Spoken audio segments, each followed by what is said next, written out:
pick you up, also known as Katie. I am a mom of twin girls who loves to paint my face. Welcome back to my YouTube channel. If you guys have been here before, if you've stuck around, I took a major hiatus to hop over to Instagram and make Insta tutorials. But guys, it seems like you want me to come back on YouTube and blabber on with longer tutorials. So I thought I'd give it a shot. If you are new to joining me, please join the party here on YouTube and on Instagram. I'm definitely more active on Instagram. I really appreciate all of you guys who have been a part of my journey since I got into makeup on my mat leave with twins almost 2 years ago now. If you don't follow me on Instagram, another fun fact about my family and I is that we're expecting a surprise third baby in December of this year. So you guys are essentially going to be watching in my videos and on my Instagram profile the change in me and kind of the process of becoming a mama of 3. Today, as you can see, we have major berry and pink tones going on, and that is because I dipped into the beautiful Venus XL palette from Lime Crime. It's my first time trying anything from Lime Crime, and you'll have to wait till the end of the video to find out what I thought. We used all Lime Crime here today except for one other product for the glitter. So if you would like to follow along in this journey to get this kind of halo spotlight eye effect, please keep watching.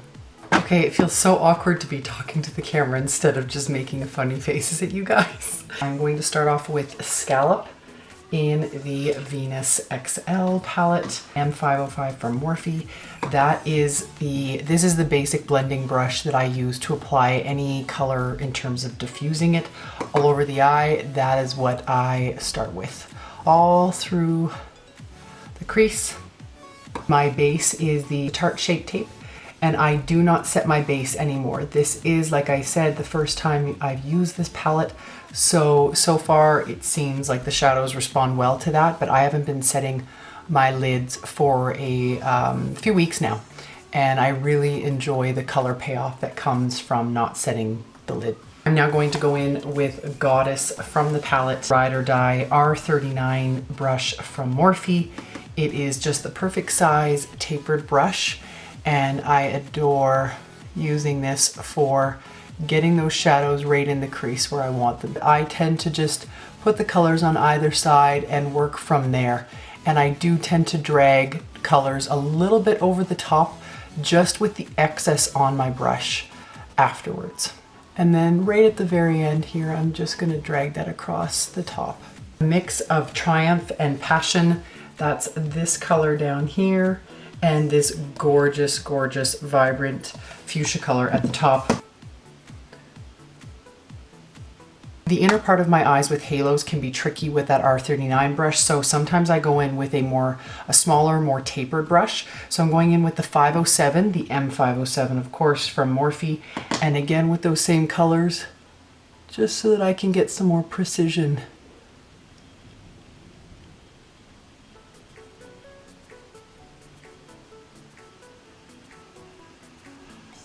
I will give you guys my overall thoughts on the palette, of course, at the very end, but right now, I'm definitely happy with the color payoff.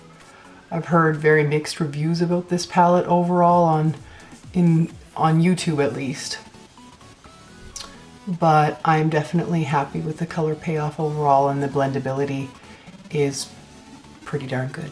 This is the part in the process after I've laid down probably 2 or 3 shadows in those outer corners where I go and I see that there's lines of demarcation, and we want to make sure, as always, everything is blended. So now I'm going to go back in 505 from Morphe, a little bit more of that scallop color, that really nudie pink, and I'm just going to rub that along the edges to make sure that we're not going to have any harsh lines. The most annoying line that we all say in YouTube tutorials, in any tutorial.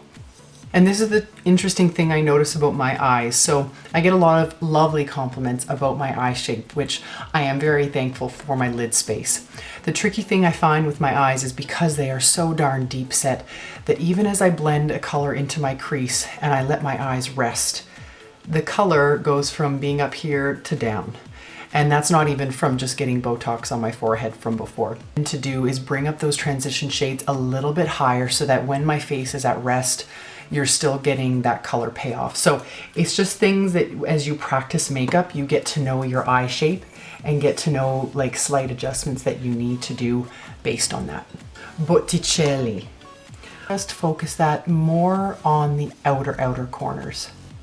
So this is where having some extra like detail brushes in your tool belt with makeup is really important, because if you don't, then some of these details kind of get missed when you're trying to kind of really perfect your makeup skills.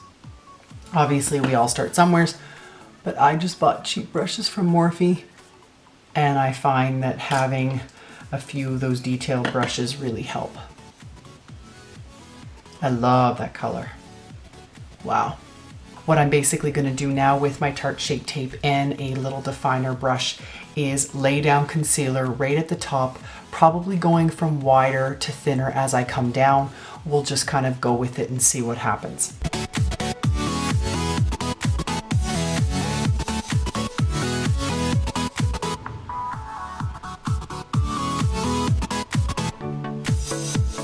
I'm just going to dab with my finger on either side to make sure there's not a lot of tackiness on the edges of the halo. Ethereal right here in the corner in that palette. So we are going to go ahead and use that. I wiped off the concealer on the same brush. Any setting spray of some sort. I usually use the Mineral Mist from Pixi, but I can't find that one right now. So I'm going to use my Glow Mist. And I spray my brush, maybe dip it in one more time. Just gonna drag that all over the lid. Really pretty color. This color almost has like a duochrome effect to it. It's really pretty. It's just not necessarily super bright on the center of that lid. So I think I am going to do something to really make that center pop. I've decided to go with the good old Diamond Dust from Stila Cosmetics. And after this, which is also why I suggest doing a look like this, especially with these things, before your face makeup, I am going to go and make sure I blend these edges. So I have not forgotten that, but I like to do that after. And unfortunately though, with this product, you will get fallout all over your face with glitter if you basically touch this once it's on your eye. So just to be aware. The lovely passion color, this fuchsia. I'm going to go in and I'm going to just blur the edges a tad close to that glitter.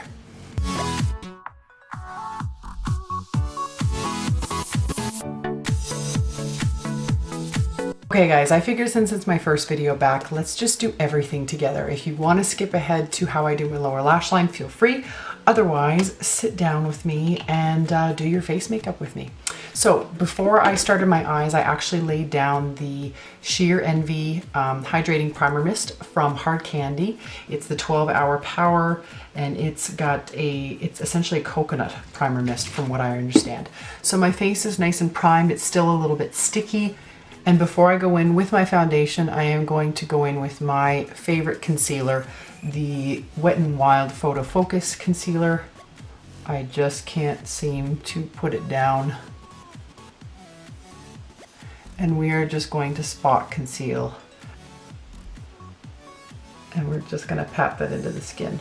Going in with shade 202 in my favorite foundation ever, the Infallible Pro Glow. And we are just going to start stamping that into the face. I'm now going to go in with that same Wet n Wild Photo Focus Concealer. I have mine in the lightest color, which actually, for those of you who are also quite fair, and there's tons of people fairer than I am, they don't have a great shade selection, which sucks, but I do adore this.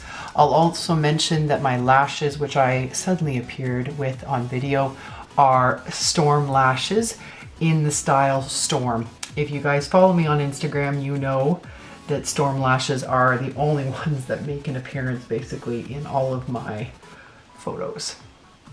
I absolutely love the brand. The owner is like super kind and just super supportive of the people who use their products. You will notice that I'm going to leave the bottom area of my eye open. I find that I get a lot of dragging and cakiness in my bottom lash line when I'm doing the eyeshadow, when I've done concealer and powder and then gone in with my shadows. That's typically how we often do it, but some people actually do their eyeshadow right along their bare skin and then essentially add the concealer afterwards. So that's what I'm going to show you guys how I do that today. Beautiful Botticelli in my outer corners, and we're just going to mimic the style essentially of the top lash line. And if you're wondering why I put on lashes first, I don't generally do that until the end because of these stubborn glitters of the diamond dust. I am worried that when I started playing with mascara and false lashes, I was worried that things would get really messy very quickly on my foundation if I had finished my face. So I just decided to go for putting the lashes on before I did my face makeup.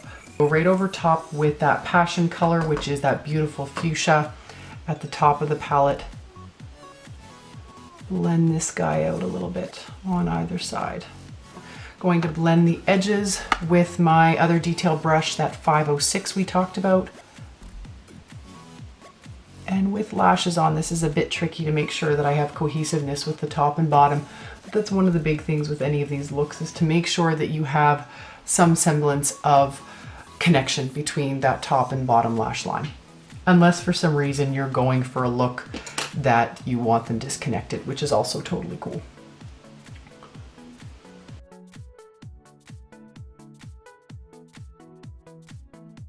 Show you guys how I dance around the foundation or dance around the shadows and apply my concealer like I normally would. So I'm just going to squeeze this really tight, get into those blue circles, and we're just going to pat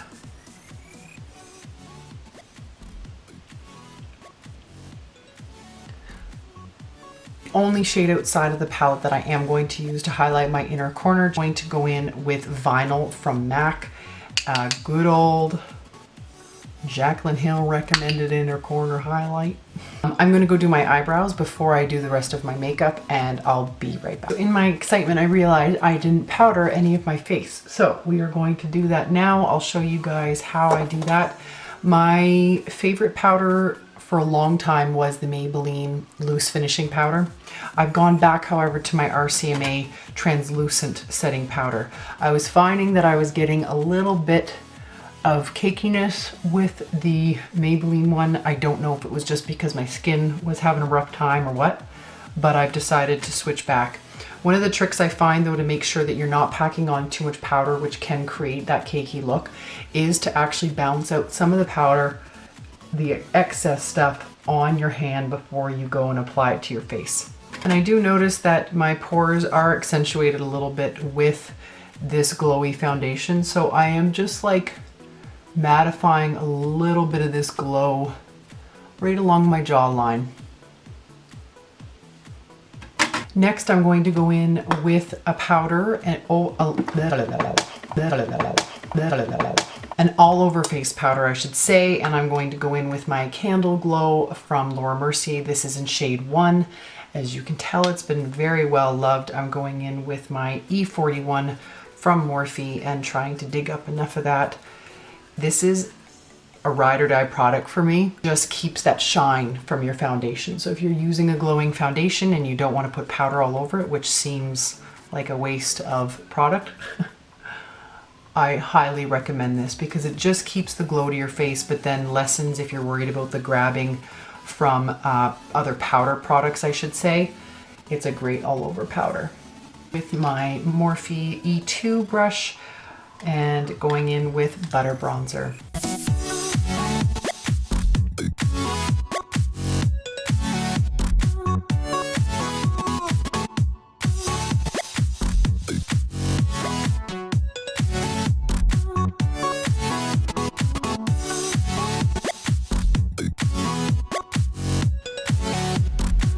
To go in even more with more bronzer, I'm going in with the Makeup Revolution Vivid Baked Bronzer. This one is in Golden Days.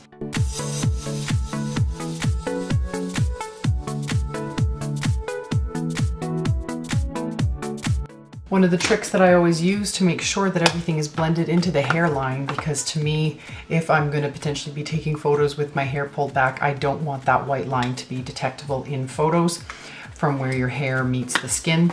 So I'm going in with my E8 from Morphe and back in with the Butter Bronzer, and I'm just brushing that along the hairline. This is also why I use like 10 cotton pads to get all of the crap out of my hair when I'm washing my makeup off. 9N from Morphe, shades right up here.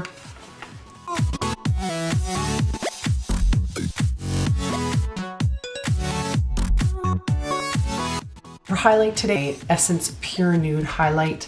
I absolutely adore this stuff so much.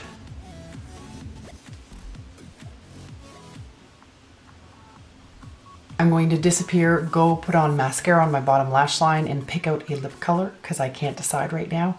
And I'll be back with the finished look, guys.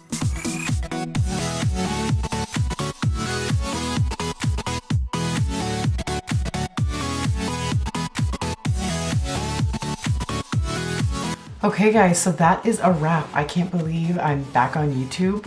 We'll see how this goes. I hope you guys enjoyed this look and following me along in kind of my face makeup routine as well. Overall thoughts on the Venus XL palette from Lime Crime. I like it a lot. I'm excited to play with the other shadows in the palette. I've realized that berries and purples are definitely my go-to colors at this point and something that I find complement my skin tone really well. So honestly, even though this did cost me upwards of 80 bucks with shipping and conversion and all that Canadian, I'm happy in the end that I decided to open it and use it today. The other thing I wanted to mention is that I did pop the Inspire shimmer shade. I did pop that into my waterline on top of a white liner because I really love that shimmer shade and I wanted to keep kind of a pink tone in my waterline. I also lined my upper waterline, which is so important when you're going to wear false lashes, to make sure that you don't have skin in between that lash band and your lashes. I put a dark shadow essentially on there as well to line. On my dry butt lips today, I have Midi from ColourPop, which is a matte lip, and then I used Dopey as a lippy liner. Please let me know what you guys thought of this video down below. It is definitely an adjustment to get back in front of the camera and talk through on these tutorials. Let me know what you want to see here. If there's things you liked and didn't like about this video, I'm totally open to feedback. If you guys aren't already following me on Instagram, that is where the real action is at. So I'm Mama Make You Up on Instagram. Please come follow me and join the party over there.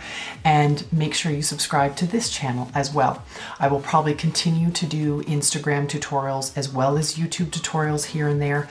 Today I was just getting my footing to see how I feel in front of the camera again, and essentially also how long it's going to take me to tape these types of videos because nap time is sometimes limited on my end. Again, thank you guys so much for joining me today. I hope you enjoyed this first video back on YouTube, and have a wonderful day or evening wherever you are in the world. Live life colorfully, and we'll see you in my next video. Bye.